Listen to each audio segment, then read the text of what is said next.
Right, listen folks, just a couple of things to start with.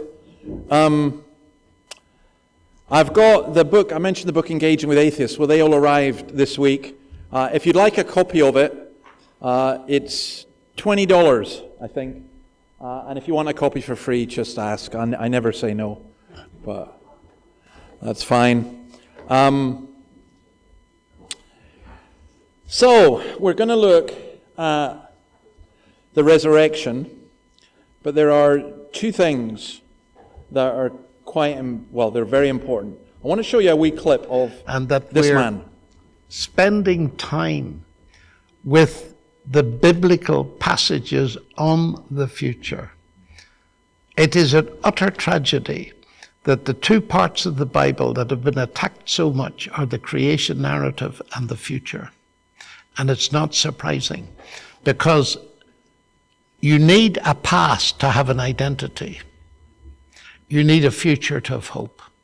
And so my view is, and that's why I've written the book of Revelation towards the end of my life, for that very reason, so that I generate hope and get people into the part of the Word of God that deals with the future, and not dismiss it to the freak end of Christianity and prophecy mongering and all that kind of thing, but see it as what it is, a revelation of Jesus Christ. Because what we need to know is we need to know more and more about him as we approach the goal. And what is the goal?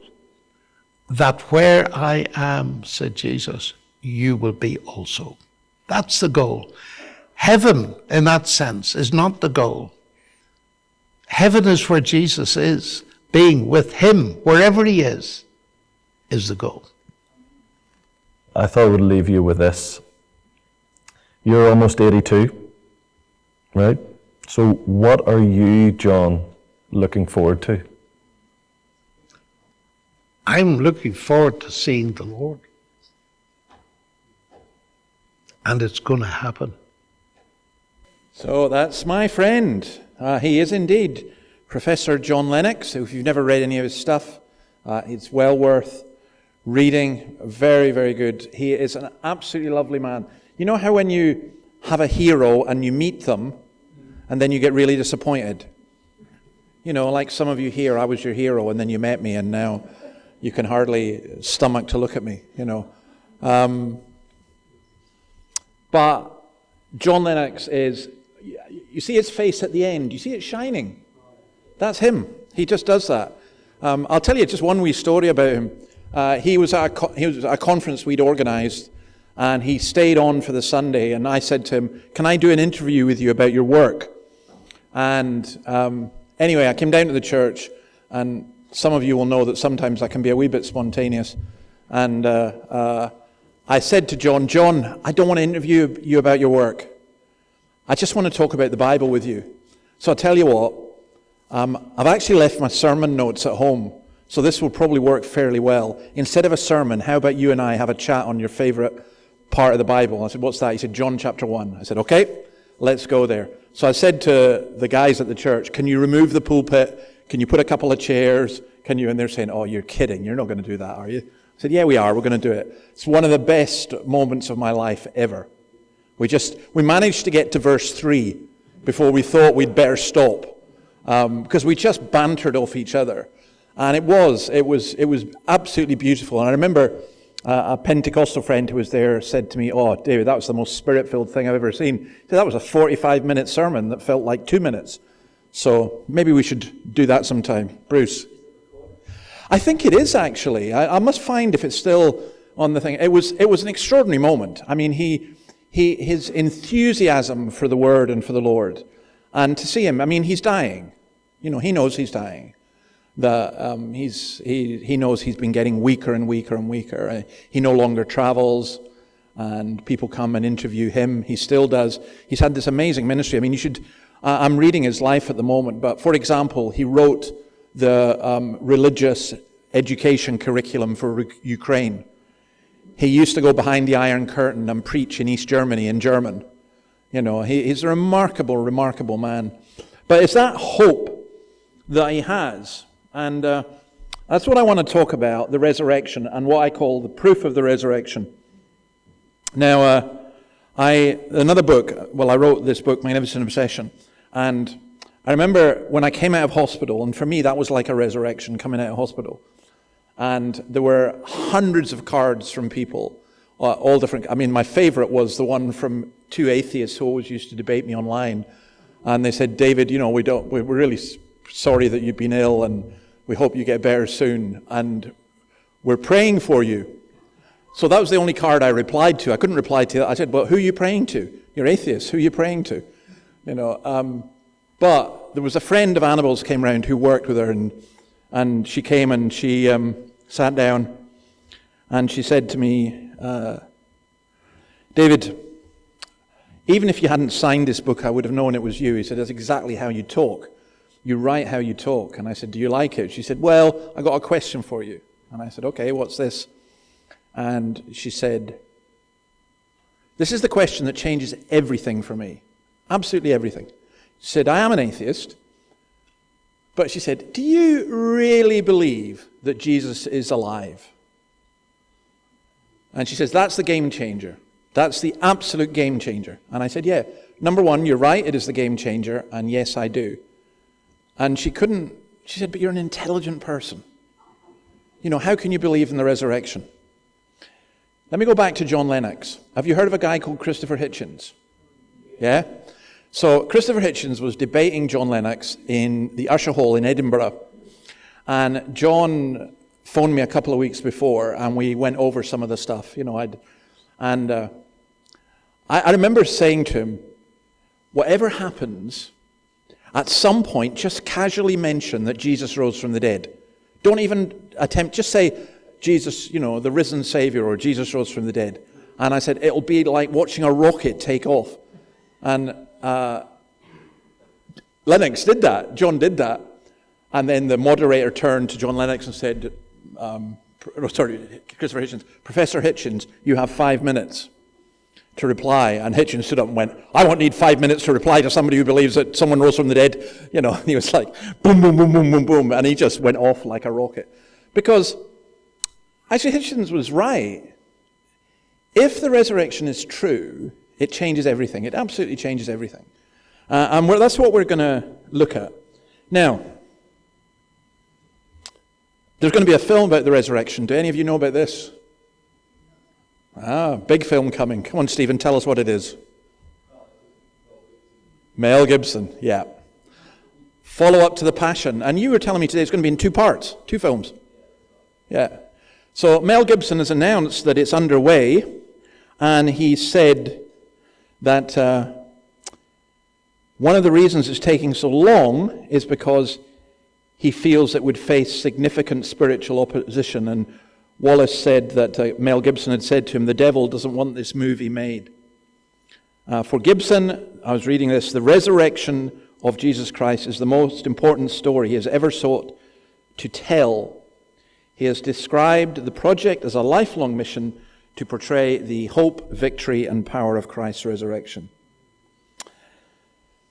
Now, I remember thinking about how do you preach the gospel to non-Christians, and I was getting all this different advice when I was just at university. And I thought, you know what I'll do? I'll go through the book of Acts. And I went through the book of Acts and saw how the early Christians did it. Almost invariably, they started with or ended with Jesus, a man called Jesus who is dead is now alive. That was the big thing. 1 Corinthians 15:20, Christ has indeed been raised from the dead, the first fruits of those who have fallen asleep. For as in Adam all die, so in Christ all will be made alive. John 11, Jesus said to her, I am the resurrection and the life. The one who believes in me will live even though they die, and whoever lives by believing in me will never die. So I'm going to try and summarize the resurrection and then the proof aspect of it. And then, at any time, feel free to intervene, ask a question or make a comment. Also, you can text me, because I do look at my phone in the evenings. I don't in the morning. Don't text me in the morning. I don't, if my phone, I never look at it, but I do look at it in the evenings because I know that some people like to ask questions and don't necessarily like to speak out, but you can do that at any time. But let me summarize it in this way. So if you've got Romans 1, and if you had a Bible, you could look it up, but I didn't. Sorry. Well, we're on Acts 17. I'll come to that in a minute, but let me just do Romans 1. Paul, a servant of Christ Jesus, called to be an apostle and set apart for the gospel of God, the gospel he promised beforehand through his prophets in the Holy Scriptures, regarding his Son, who as to his human nature was a descendant of David, and through the Spirit of holiness was declared with power to be the Son of God. How? How was Jesus declared to be the Son of God? By his resurrection from the dead. That's the proof that Jesus is the Son of God, right? That's the really, really important thing. You can argue all the other stuff, but from his resurrection. Now, Acts 17, Paul goes to speak to the Epicureans and Stoics in Athens, and he gives this talk, which we have a summary of. I don't think we've got the whole thing, but this is the summary that we have been given. And this bit especially, he talks about, since we are God's offspring, we should not think that the divine being is like gold or silver or stone, an image made by man's design and skill. In the past, God overlooked such ignorance, but now he commands all people everywhere to repent.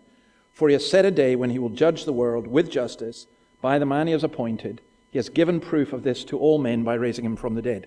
Now, what's interesting about that is he's given proof of this to all men.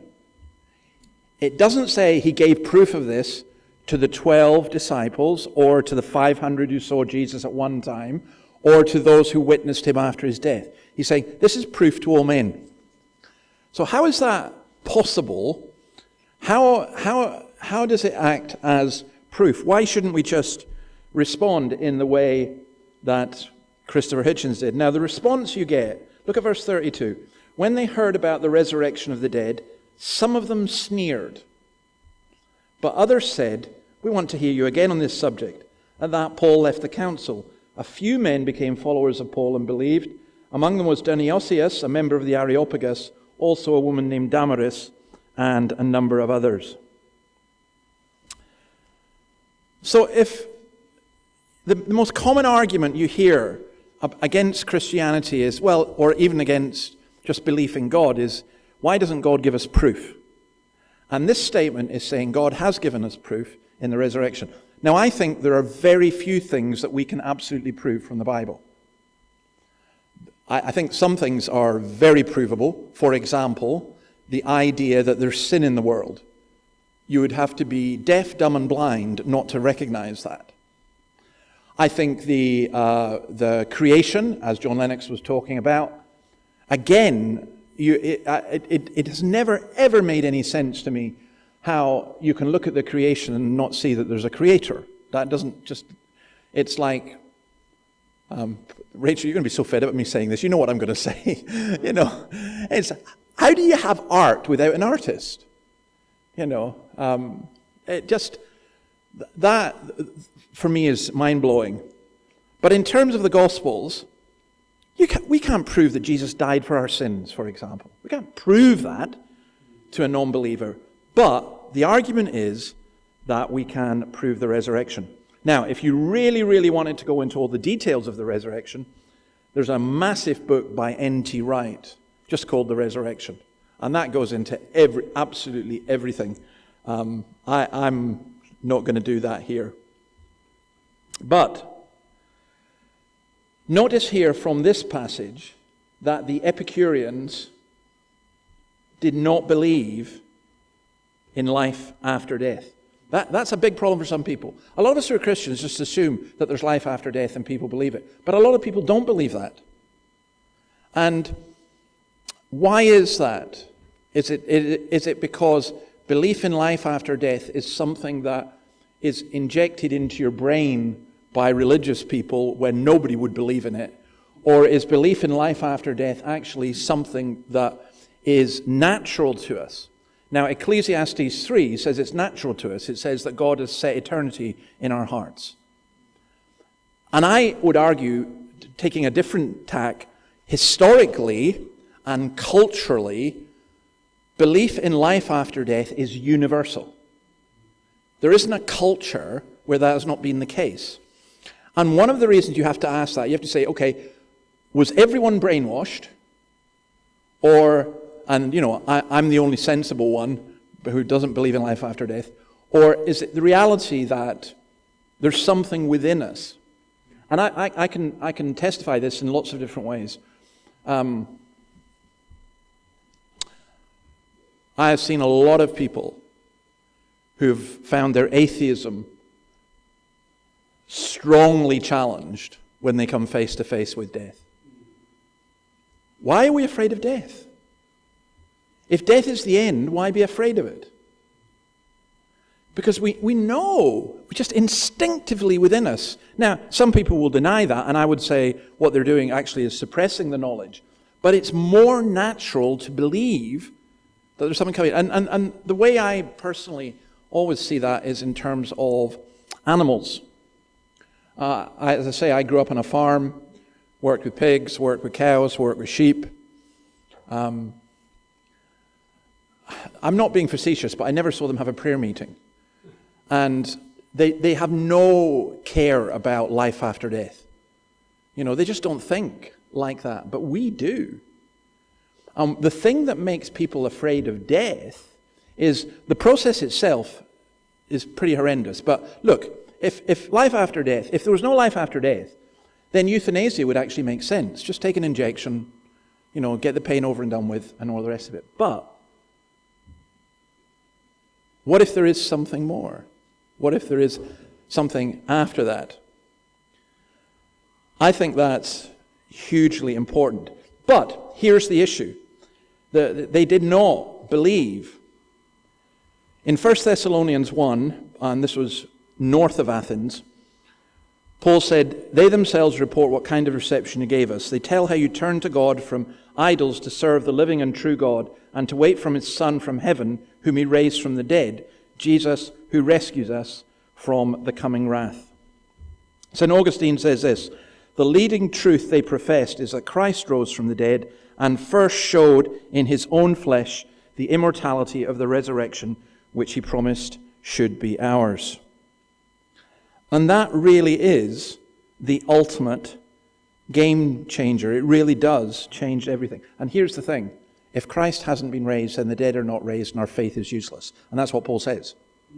Your faith is useless. So I've never understood this. I have gone to churches where I've heard people say, well, Jesus, he didn't really rise from the dead. He rose in our hearts. And I'm going, no, he didn't. That's just rubbish. And it doesn't make sense. There's a guy, I can't even remember who he is. I think he's an Eastern European theologian, Jaroslav Pelikan. What a great name, Jaroslav Pelikan. He said this, "If Jesus Christ rose from the dead, nothing else matters. If Jesus Christ did not rise from the dead, nothing else matters." So, what I'm going to do is, we'll come to 1 Corinthians in a while, but I'm going to, this Acts 17, in fact, let me go back there. What would Paul say? So he's being sneered at and he's being laughed at. And he's got to defend the resurrection from the dead. Some said, we want to hear you more about this matter. Now that, by the way, is the intelligent approach. The intelligent approach is to say, yeah, I don't think people get rise from the dead. However, we want to hear you more about this matter. So this is what I think Paul would say. So I'll pause after each one and you can make a comment or ask a question if you want. If not, that's fine. We'll just go on to the next one. I think he would say this. I think he would say, I agree, resurrections don't happen. Because the resurrection of Jesus is extraordinary. See, what modern people do is modern people are chronological snobs. And what I mean by that is they think, well, because we live in the 21st century, we're better than the people who lived in the first century and we've got more knowledge. No, we don't. We've got artificial intelligence, which isn't all that intelligent and is very definitely artificial. But we're not smarter, wiser, more in touch with the creation or ourselves than they were. And this idea, you see, the idea is, back then everyone believed in the resurrection. No, they didn't. They thought it was laughable. Even the disciples, they weren't expecting Jesus to rise from the dead, even though he told them he was going to. So they didn't believe it. Look, in first century Jerusalem and in 21st century Newcastle, resurrections don't happen. I remember one very, very, very sad case that a pastor's son had had an accident and he was dying, and people in his congregation stood up and they prophesied, oh, he won't die, and God has told us this and everything else. And then he died, and they still didn't let go. They prophesied that he'd be raised from the dead. Well, that was unbelievably cruel. That pastor actually ended up coming to our church. Easter, I kind of like Easter, but I kind of sometimes don't like Easter because I don't like Easter messages from religious leaders, Christian religious leaders. Some of them are okay, but a lot of them are much more, Easter is the promise of spring, and Easter is the trees budding to life. And you go, no, that's not Easter. Easter is Jesus rising from the dead. And resurrections are not normal. Trees coming to life, budding to life, that's normal. Spring is normal. What is not normal is someone rising from the dead. And if resurrections were normal, it wouldn't be any proof, because it would be a bit like saying Jesus is the Son of God because he got better from sickness. Well, no, that doesn't make sense. He's the Son of God because he rose from the dead. And that's what... So when you get to, for example, when Paul appeared before Agrippa at the end of Acts, Agrippa is told that Paul has some kind of message about a man named Jesus who he says has been brought back to life. That was the message they got. So, the first thing is very, very simple. Resurrections do not happen. They don't happen. Now, I'll give you one more example, and then I'll stop just to see if you want to say anything. I was at a conference, and it was a big, big, big kind of, well, it was a Christian conference. It was called Spring Harvest. And they had lots of seminars. They had, maybe, I can't remember, 20,000 people went to it, and I was doing one of the seminars. But I had to do it with an Anglican vicar, and there was meant to be a woman pastor, but she was sick, so it's just me and the Anglican vicar. And they divided the groups into the various newspapers. So if I did the equivalent here, it would be, right, there's the Daily Telegraph group, and then there's the Sydney Morning Herald group, and there's the Australian group. In UK terms, we were considered to be the Times group, the intellectuals. Well, I was doing this, and this woman stood up and said about people being raised from the dead. And she actually said this. To this day, I'm thinking, did I dream this, or was this for real? She stood up and she said in this highly intellectual group it was supposed to be, they're raising so many people from the dead in Africa that they have to put an age limit on it. And I looked and went, I looked at my fellow person, he started laughing. And I said, seriously, you're saying that if you're 50, they'll raise you, but if they're 60, they won't bother raising you because you hadn't got that long to go anyway. Is that what you're saying? Oh, yes, she said, isn't it wonderful? And I'm not usually stuck for words. And I thought, she's serious. I don't want to laugh at her, but what can I do? And then the Anglican vicar, who was a charismatic, said, Dave, this is my area. These are my people. Let me deal with this. I said, okay, on you go. I said, they are your people. And then he said this. It was just a great line. He said, you know me.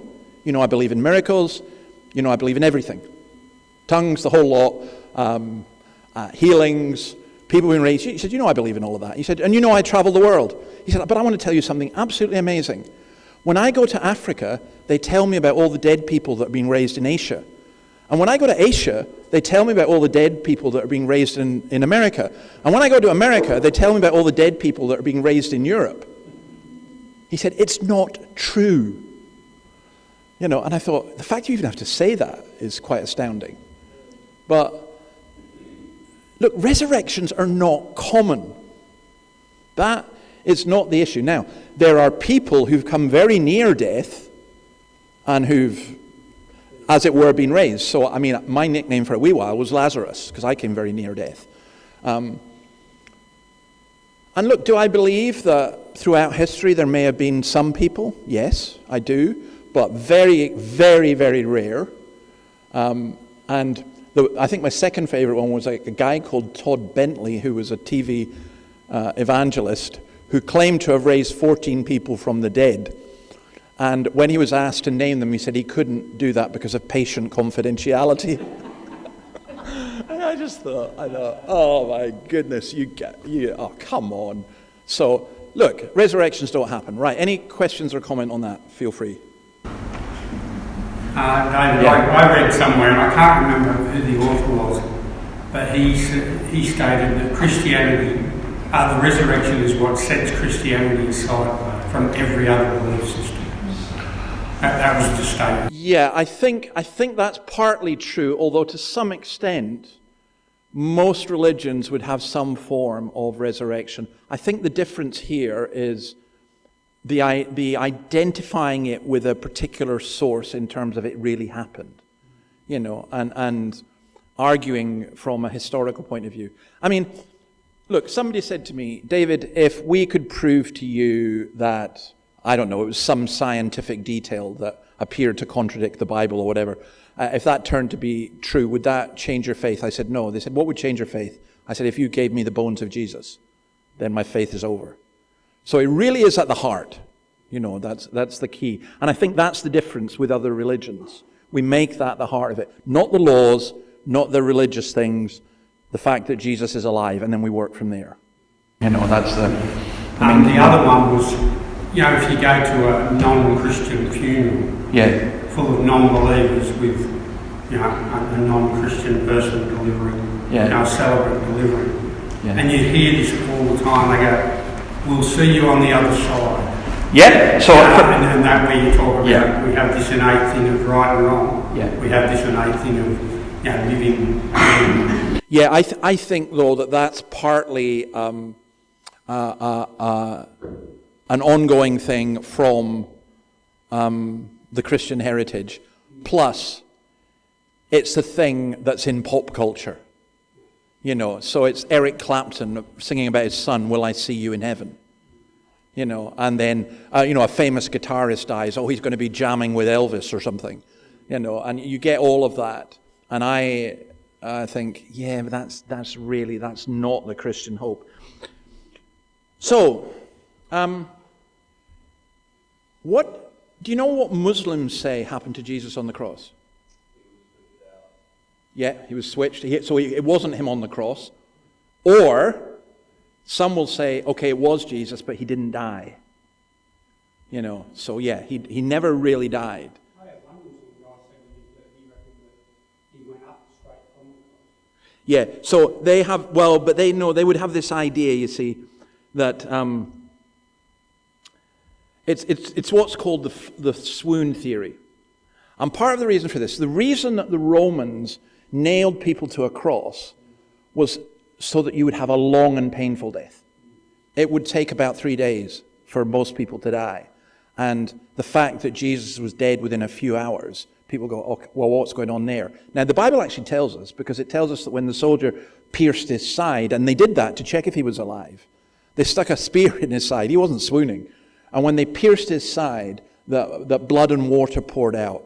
And I better be careful here because my medical knowledge is about as good as my knowledge of Serbo-Croatian. But I was told, and I kind of believe this, that it was, a broken heart, and the water wasn't a kind of symbol of baptism, but it really was something physical that took place within Christ. But the idea is, Jesus swooned. He didn't die. The disciples took him away, or Nicodemus and Joseph, they put him in a tomb, and Jesus then woke up, folded his clothes very neatly, because Jesus was very tidy, and rolled away the stone. So there's a song, roll away your stone, I'll roll away mine, together we can see what we will find. So in this theory, the idea is that it was kind of exemplary. You too can overcome near death. And this was like a near-death experience. Now, there are real problems with that. The number one problem from a historical point of view is the Roman centurion would have seen hundreds of crucifixions. He would know whether someone was dead or not.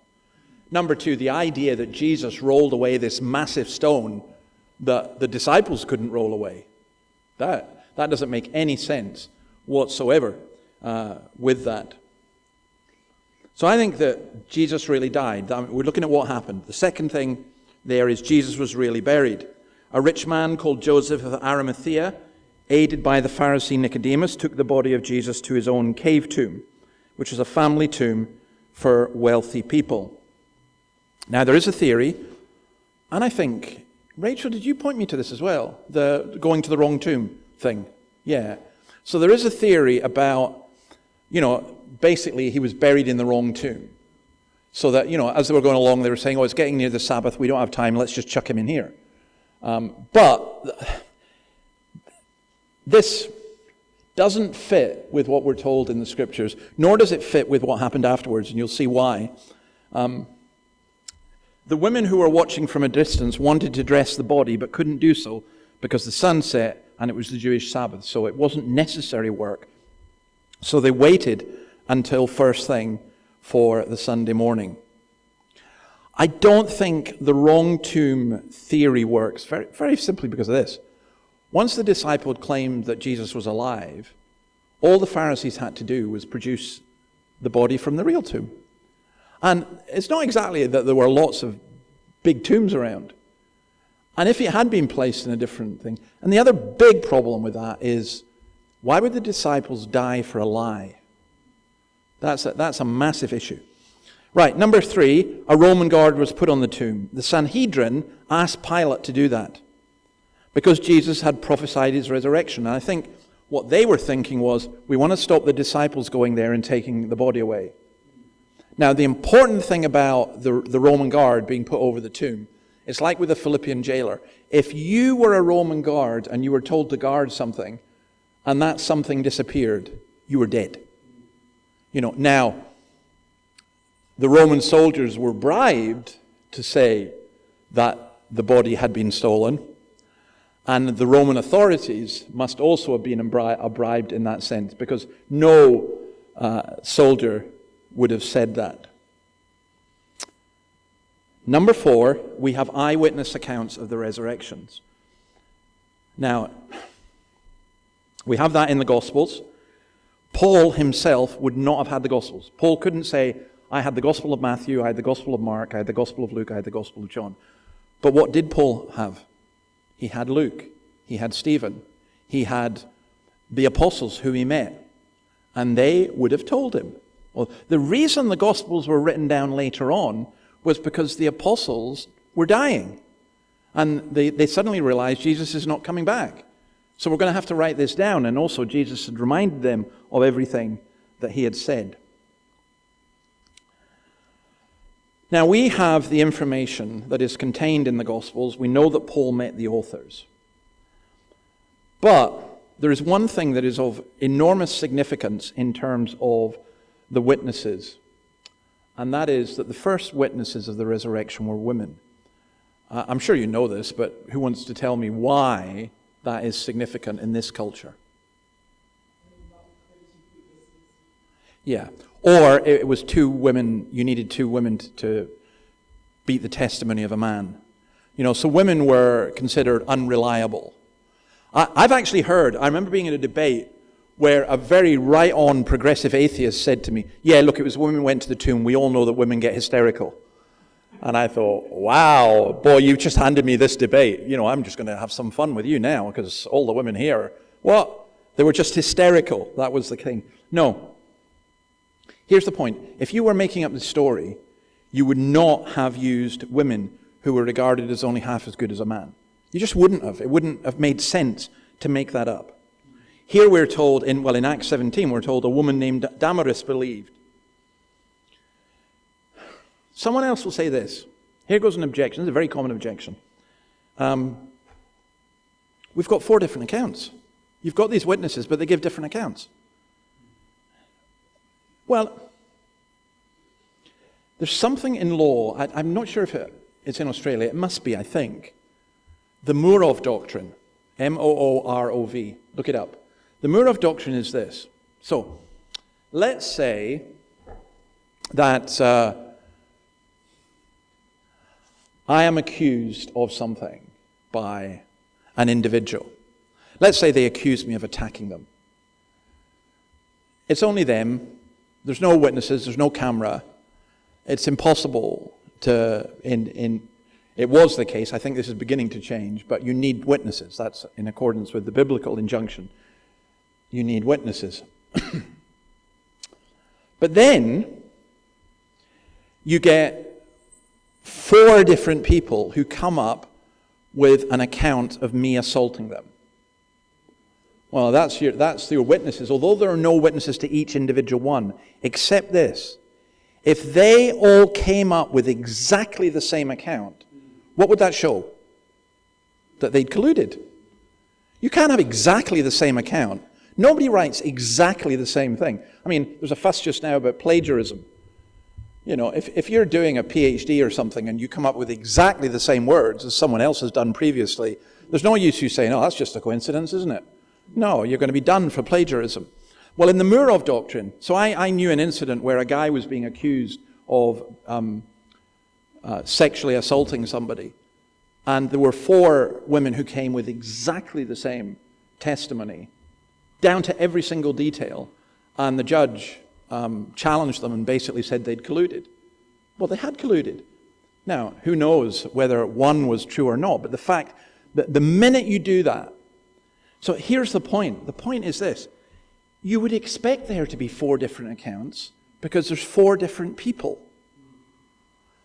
You know, you and I will see things in a different way. If you ask Annabelle and I about various incidents that have occurred in our life, I will tell you the true event, and Annabelle will give you the confused and muddled event because she's a hysterical woman. No, because we have different perspectives on how we look at it. And I remember reading the Gospels and thinking, this is impossible. The accounts of the resurrection and the cross are so contradictory in Matthew, Mark, Luke, and John, they cannot be put together. And then I read a book by a guy called John Wenham called The Easter Enigma. And he put them all together. And I thought, I'm not sure I agree with him, but he's shown it can be done. And I think that's one of the geniuses of Scripture, is that you've got 4 Gospels with 4 different accounts. So, Paul almost certainly knew the couple on the road to Emmaus at the end of Luke, who gave account of what happened to them when they met the risen Jesus. He traveled with Luke, and what does Luke say at the beginning of his gospel? He said, I have carefully investigated. Luke the historian, I've carefully investigated. I've looked at the source documents. I've interviewed witnesses, and I'm writing all this down. So this is not a fairy story. This is not wishful thinking. This is stuff that has been looked at. I remember reading one of the early church fathers who around the year 100 said to the emperor, he wrote a letter to the emperor, I think it was Theodosius, and he said, Jesus was seen by many people, some of whom are still alive. And he was offering the emperor to see them. Now, you don't do that. I mean, you can argue mass hallucination, you can argue lots of different things, but we have eyewitness accounts of the resurrection. That's very clear. I love Luke 24, 42 to 43. They gave him a piece of broiled fish, and he took it and ate it in their presence. Well, why did he do that? Why would he eat fish? I don't know if you've ever seen a ghost, or had a ghost come into your house. But let me assure you, if a ghost comes into your house and starts eating your creme brulee or whatever it is, that ain't no ghost. You know, and that's the point of that. I think Paul would have said this. He would have said, I've been to the tomb and it's empty. I went there. Was the body stolen? Paul would have said, yeah, absolutely. That's what I thought. The chief priests and the elders bribed the Roman soldiers to say that. Would Paul have known that? I think he would have known that. I think it's highly likely that in Jerusalem at that time, with his level of authority amongst the religious leaders, he would absolutely have known that bribery had happened. So I think Paul is saying, I've been to the tomb, and you've got to explain the empty tomb. And I think explaining the empty tomb is really, really hard. I've heard everything. I've heard people say it was aliens. It's always aliens. I say it's usually the Russians or Elon Musk or someone, who did it. But no, the empty tomb is a big factor. And then Paul would say, I think, I met the disciples. I hated them. I hated the way, as it was called. I was involved in the first killing of them. I stood and took coats while their first martyr was stoned to death by my people, and I clapped. I applauded. I thought this was great. And then one day it really got to me. It pricked me. Why could they die in such peace? Why could they show such commitment to a dead Lord? And that's a big, big thing. Because he wasn't dead. That's the answer. They were not liars. They really believed it. Were they mad? Were they hallucinating? No, he would say that didn't make sense. He would then say, I met Jesus. Acts 26, verses 4 to 28, that was his testimony. He said, I actually met Jesus. He would say, we changed the Sabbath. You know the rules for the Jews. Saturday, you ain't doing nothing on Saturday. You're not even anointing the dead. But the Sabbath was changed to the day Christ was raised. And then I think a big argument Paul would use, he would say, and we're still here. There were 1,001 different sects that arose in the Roman Empire around this time. But the church was growing and expanding and is still going strong. They keep telling us we're going to die, but we just keep growing. Augustine said this, and now we have three incredibles, all of which have come to pass. It is incredible that Jesus Christ should have risen in the flesh and ascended with flesh into heaven. It is incredible that the world should have believed so incredible a thing. It is incredible that a very few men of mean birth and the lowest rank and no education should have been so effectually to persuade the world and even its learned men of so incredible a thing. Bono of U2, who I don't often cite, because he doesn't often say wise things, but this was quite a wise thing. He said this, I find it hard to accept that half the earth, millions and millions of people, have felt their lives touched and inspired by some nutter. No, Jesus rose from the dead. Jesus is alive. Okay, let me stop there, and I want to do a kind of so what, if that's, I think that's what Paul would have argued. I think that's the kind of case he would have made, and I think for some it would have been very persuasive, and for other people it wouldn't have been. Any comments or questions at this stage? You mentioned a few incredibles, thank you. Yeah. But it's incredible. Life itself is incredible. Yes. Modern technology cannot explain how inert matter can turn to life. Yeah, I think that is incredible, and I think that's one of the, what we would call the miracle of life, which is why when you hold a newborn baby, I still think, wow, that is a miracle. But I think this, we do know that pretty soon after I started being a minister, I hadn't been around much death, but I was around a lot of death. And I used to say to families, please, please, please, don't have the coffin open. Often in the culture we were in, the coffin would be kept in the house and people would come for a wake. And the Catholic tradition was to have the coffin open. And I would say to the folks, no, please don't copy that, don't do that. Because what would happen is people would go up and they would see their father or mother or son or daughter or whatever, and they would just be utterly shocked, and they would say, that's not them. And it wasn't, because the life is gone.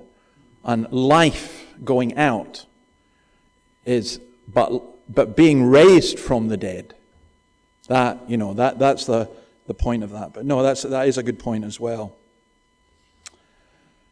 Okay, just a question. What's the difference between a crucifix and a cross?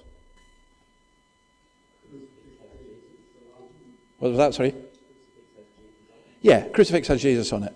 I personally have no problem with people wearing a cross. I have a real problem with wearing a crucifix. Because he's not there. He's risen.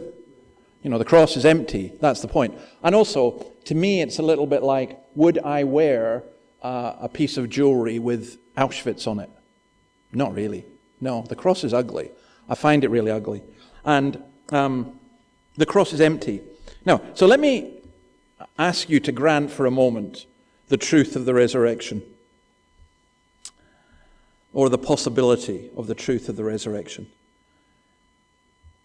Tim Keller made a very interesting statement at the Gospel Coalition in 2013. I wonder, why did he make this statement? Think about it. He said this: resurrection makes Christianity the most irritating religion on earth. Now, why? Because you can argue about ethics, you can argue about doctrines, you can argue about rituals until you're blue in the face, you can believe whatever you want to believe. What does it matter? But if the resurrection is true, then everything's changed. That's the point. If Christ is not raised, then Christians are to be pitied for wasting our lives. But if Christ is raised, then it means it would be insane to ignore him and his claims. And it is marvelous. We sing a song in the church sometimes. We need to sing it again soon, Joe. I stand amazed in the presence of Jesus the Nazarene. How marvelous. There's a guy called Rob Bell, and a lot of Christians used to be into him. You buy his books in Korong. I hope not anymore, because he's a heretic. And he wrote this. He said, when the writers of the Bible talk about Jesus' resurrection bringing new life to the world, they aren't talking about a new concept. They're talking about something that has always been true. It's how the world works. No, it's not. It's not how the world works. I know it's not how the world works. Let me put it this way. In the Scottish Highlands is beautiful, but can be pretty bleak sometimes with the wind and the rain. And no more so than when you've just done a funeral and the men in the village have walked from the church carrying the coffin. You go up the side of the hill and it's bleak, cold and windswept, and you've just buried a young man. And it is an absolute lie to say to people, hey, don't worry, we're going to meet him again or he's going to rise or whatever, unless you've got a basis for saying that. The fact is, the body goes into the grave and it will rot, and that's why it's so awful for that. Now, I would say that Christians have a very different perspective. This is why the resurrection matters. I stood at my father-in-law's grave on the island of Lewis with other mourners. And, I mean, this is the black tie brigade of all black tie. I mean, everyone's totally in black, right? The minister's in black apart from the white dog collar. And they've got frock coats on, and they're, and man, these guys were heavy guys. And this minister, I remember him standing there, to this day I remember it. He just, after the kind of service, which was just really a prayer and then burial and then reading from Scripture and a prayer again. And then he just looked round and he went, oh, well, boys, I look round this graveyard. There's going to be some party here on the day of the resurrection. And I was shocked. I thought you guys weren't keen on parties, But it was just amazing. And I just thought, yeah, you're right. There's a singer-songwriter called Garth Hewitt. Helen's been giving me some good tips on music. Well, here's one for you. He's got a song, May you live to dance on your own grave. May you live to boogie all night long. Well, you'll not see me boogie in this life, but you might see me boogie in the life to come. I don't know. That would be a miracle. Or another example is, I took the heartbroken parents of a 27-year-old friend in my church who died suddenly to the mortuary to identify his body. It was both distressing and incredible. His body was there, but he was not there. And in the materialist worldview, that's it. I had no comfort to offer his parents except this. In fact, I dedicated the book, Magnificent Obsession, to him because I loved him to bits. He was just a dear, dear, dear brother in my congregation. And I remember being on the beach, not swimming. I was taking some kids looking at dolphins, and I got a phone call. It was Annabelle in absolute tears that David has died. He just collapsed, had an epileptic fit, and died. Well, Ecclesiastes 3:11. He's made everything beautiful in its time. He has also set eternity in the hearts of men. Yet they cannot fathom what God has done from beginning to end. Job says this, I know that my Redeemer lives, and in the end he will stand on the earth. And after my skin has been destroyed, yet in my flesh I will see God. I myself will see him with my own eyes, I and not another, how my heart yearns within me. I personally think that's the greatest statement of faith in the whole of Scripture, because Job was so limited in the knowledge he had, but he really believed.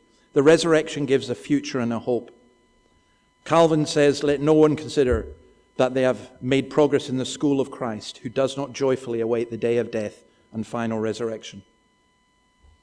I've told you before about a friend I had at school who had muscular dystrophy and was very disabled, and he knew he was going to die within a year. And I remember him saying to us, please don't feel any pity for me, because I'm going to be in heaven with a new body and you're going to be stuck with your crappy ones here until you get to join me. And that's why you've got that great thing from Paul. I'll not read it all, but 1 Corinthians 15, just go and read it. Christ has indeed been raised from the dead, the first fruits of those who have fallen asleep. For since death came through a man, the resurrection of the dead comes also through a man. What does it mean to become a Christian? Romans 10, what does it say? The word is near you, it's in your mouth and in your heart. It's the word of faith we are proclaiming. That if you confess with your mouth Jesus is Lord and believe in your heart, what do you have to believe in your heart? Believe in your heart that God raised him from the dead. You will be saved. For it is with your heart that you believe and are justified. And it is with your mouth that you confess and are saved. And notice he says heart, not your mind. You don't have to work out all the details. It is not incredible that an almighty God could raise his son from the dead. You have to have a presupposition that says there is no almighty God in order to say that. And I would say that at the point when you become a Christian is when you say, well, Jesus is Lord. And I really do believe that God raised him from the dead.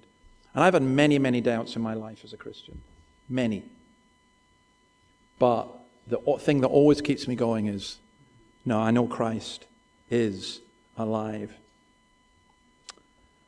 I think non-believers need to come to Christ and have life. I am the resurrection and the life. He who believes in me will never die. And I would say to those of us who are believers, why are we living as though, I think Jesus would say, why are you living as though I'm dead? Why are you so gloomy? Why don't you talk to me? Why do you act as though I don't see? Don't you know I will never leave you or forsake you? Or that where 2 or 3 are gathered in my name, I am there in the midst, or that I've commanded you to go in my name to all the world. Christ is alive. You know, you get up in the morning. What's your good news when you get up in the morning? I woke up this morning and I knew Dundee had beaten Aberdeen. Well, that put a smile on my face. But really, I want to wake up in the morning and go, Christ is alive. Christ is alive. Christ is alive. It's enough. I got that. What else matters? Everything else flows from that. So, all right, I will leave it there, folks. Let me play you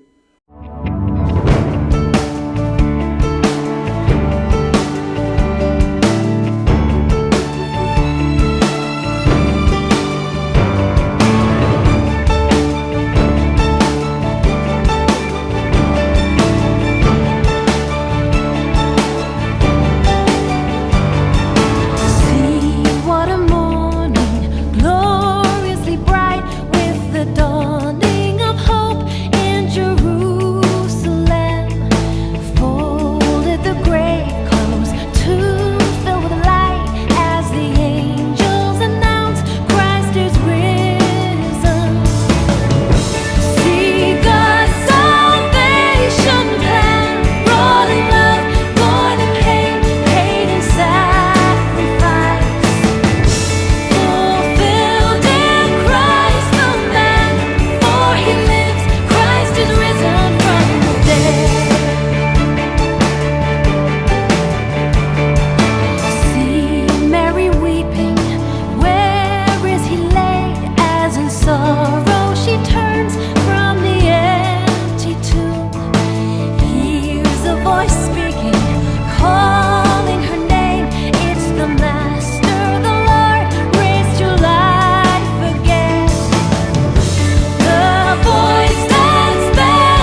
That's the Gettys, by the way. Kirsten Getty is the niece of John Lennox. Her father is his brother, Gilbert Lennox, who's been a well-known pastor in Northern Ireland for 40 or 50 years. So, strange, not strange, but let me pray. Lord, thank you that you are the risen Lord. Thank you that just as Job could have this assurance that he would see you after his flesh had faded, thank you that as John Lennox can say so beautifully, I know I will see him. Lord, we pray that we would have that assurance and that each of us would live our lives in the light of the resurrected Christ. We ask it in your name. Amen. Okay, next week we're going to do the reliability of the Bible. If you want one of these books, please feel free. And see you then. Thank you.